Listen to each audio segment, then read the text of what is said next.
नमस्कार, welcome back to my channel. आज शॉर्टमध्येच तुमचं मी वेलकम करते व्लॉगमध्ये. तर स्कूलवरून राजनंदिनीला घेऊन आले होते आणि आज थोडं जास्तच प्रेम होतं चाललं होतं माझ्यावर. तर जस्ट राजनंदिनीच्या स्कूलमधून आले. आज पेरेंट्स मीटिंग होती या अकॅडमिक इयरमध्ये. कोणकोणते फंक्शन्स, कॉम्पिटिशन वगैरे जे काय असेल ना, तर तेच सांगण्यासाठी प्लस बाकी मुलांशी रिलेटेड सुद्धा काही गोष्टी या सगळ्या शेअर करण्यासाठी आज त्यांनी आम्हाला बोलवलं होतं.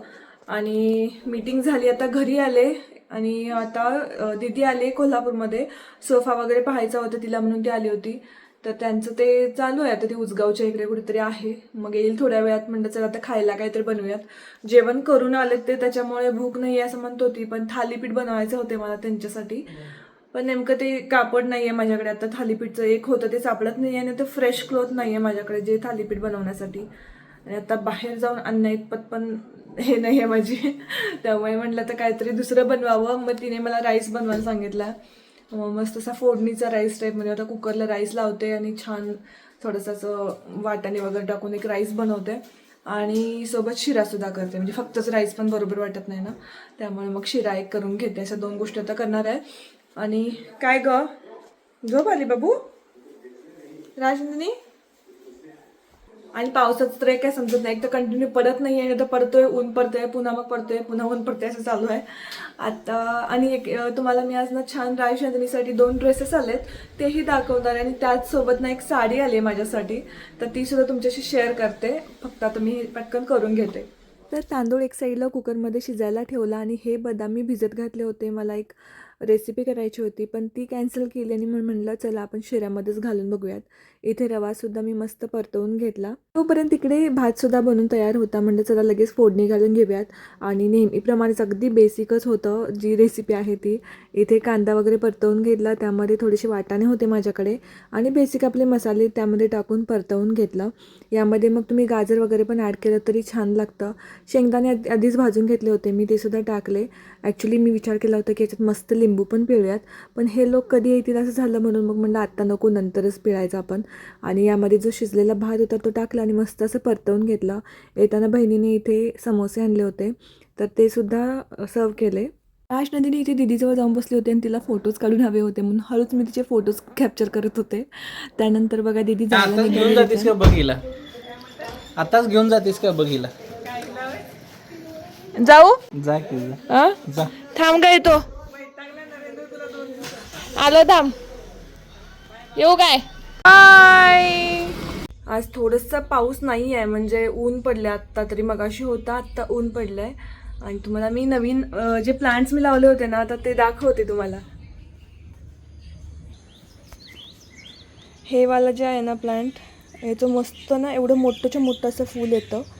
ते आता हे झालंय आणि इथे दुसरा कळा पण आलाय, अजून इथं पण यायला लागलाय. त्यानंतर गुलाब तर भरपूर आले. तिथं इथे आहे, इथे पण गुलाब आहे. कळ्या तर बघा 1 2 3 4 4 5 तरी दिसत आहेत कळ्या. इथे मस्त एकच मोगरा आलाय, बाकीच्या कळ्या येत आहेत. हे तर पार गेलाच होता जीव याचा, याला कसं बसं वाचवलंय मी. आणि इथे आहे हे मनी प्लांट. मनी प्लांटमध्ये आता तुळस पण उगवायला लागले, म्हणलं राहू देत, उगवू देत.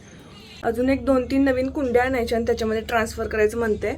अजून बरंच प्लांटेशन करायचं, पण त्याला पण ना खूप खर्च जातो, त्यामुळे मी थोडंसं थांबले. आता आमचे बरेचसे खर्च झाले ना, ॲडमिशन, राजनंदिनीचं, गाडी, घर, हे सगळ्याच गोष्टी एकदमच केल्यात आम्ही. त्यामुळे थोडा आता एक एक स्टेप हळूहळू जायचं म्हणते. मला प्लांटेशनचं खूप म्हणजे असं हे आहे, झाडं लावायची, कुंड्या लावायचं भरपूर सारी इच्छा आहे.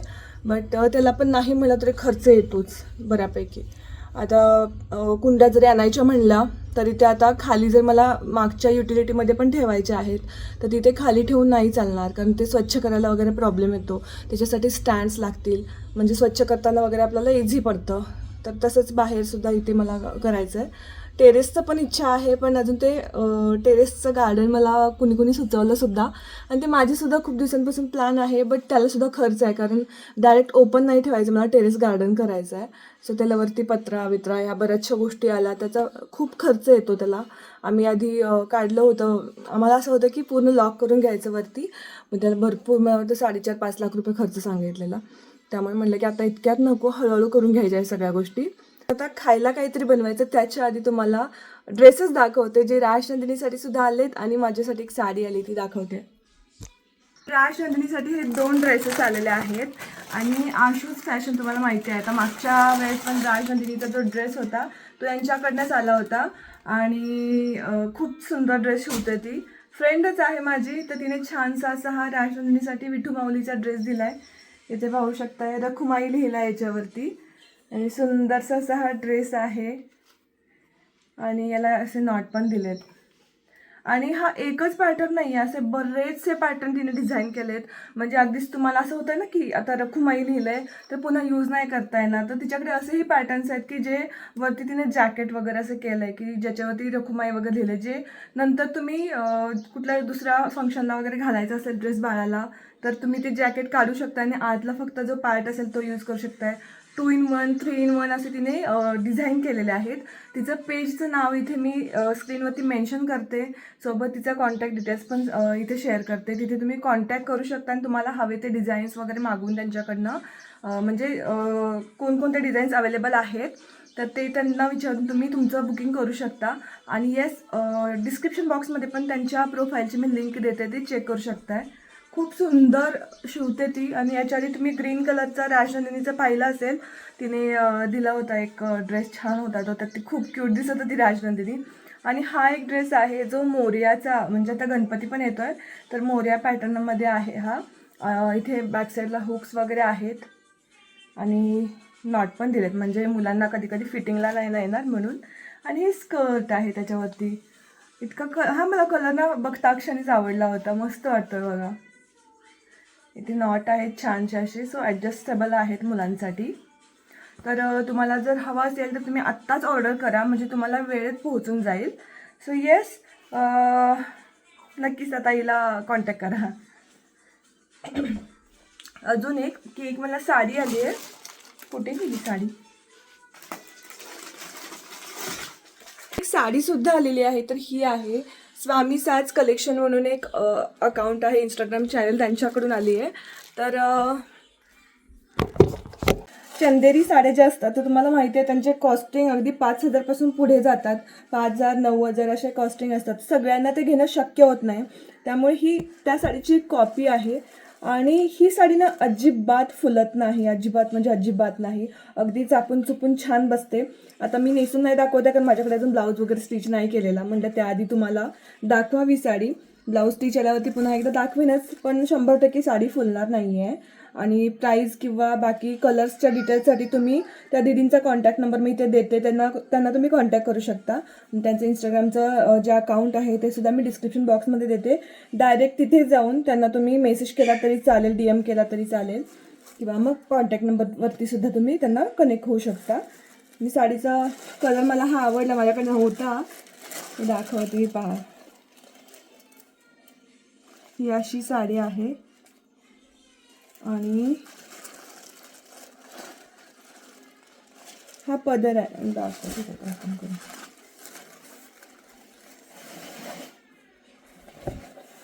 हा पदर आहे साडीचा असा.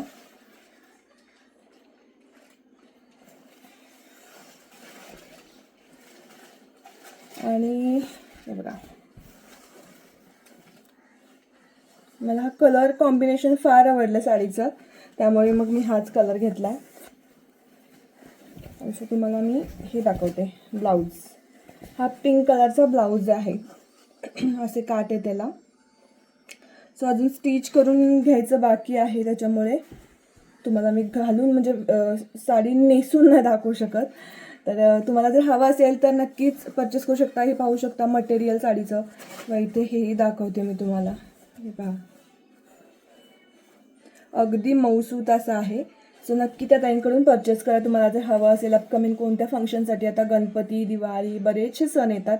सो आत्ताच घेऊन मस्त रेडी करून ठेवा साडी, म्हणजे तुम्हाला पुढे नेसायला वगैरे उपयोगी पडेल. तर चलो पटकन खायला प्यायला काहीतरी करते मी आता.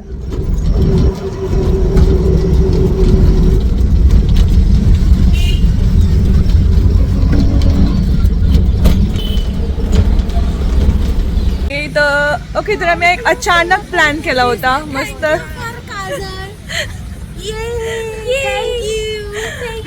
आम्ही मराठी बाणाच्या इथे जेवायला आलो होतो आणि अचानकच स्थान झाला होता. मस्त जेवण वगैरे केलं, एन्जॉय केलं आणि खूप दिवसांनी असं एक प्लॅन करून खूप भारी वाटलं. आता घरी चाललोय. घरी नाही, घरी जाण्याआधी आम्ही कुठेतरी डेझर्ट खायला चाललो आणि त्यानंतर घरी जाणार आहे.